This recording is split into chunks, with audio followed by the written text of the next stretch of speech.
آپ لاہور جاتے ہیں تو دریائے راوی کے اس پار جہانگیر کا ایک مقبرہ ہے، جہاں آپ دن کو جائیں رات کو جائیں وہاں حسرتیں برستی آپ کو دکھائی دیں گی۔ وہاں آپ کو تاش کھیلنے والی ٹولیاں تو ملیں گی لیکن قرآن پڑھنے والے لوگ وہاں آپ نہیں پائیں گے۔ اس کے بالکل متصل ملکہ نور جہاں کا مقبرہ ہے، اور وہ بھی اندھیرے اور ظلمت میں پڑی ہوئی ہے، اور بادشاہ جب تخت نشین ہوتا تو یہ پردے کے پیچھے بیٹھتی۔ بادشاہ کا کوئی فیصلہ اسے پسند نہ ہوتا تو پیچھے سے کمر ٹھونکتی، بادشاہ فیصلہ تبدیل کر دیتا۔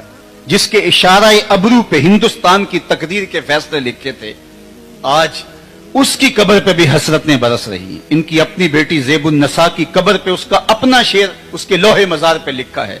یہ اپنے باپ سے چوری شاعری کرتی رہی ہے، دیوان مخفی کے نام سے وہ دیوان آج دستیاب بھی ہے۔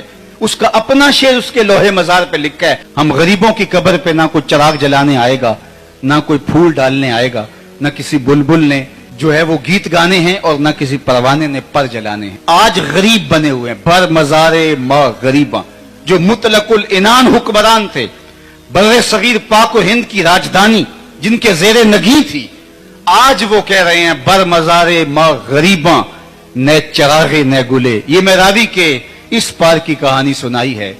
راوی کا کنارہ پار کر جائیں، ایک لوح مزار ادھر بھی ہے۔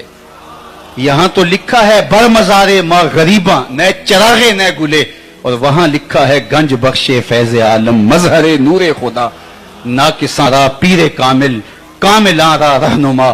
ارے میں گسارو سویرے سویرے خرابات کے گرد پھیرے بپھیرے، کبھی اس طرف بھی گزر کر تو دیکھو، بڑی رونقیں ہیں فقیروں کے ڈیرے۔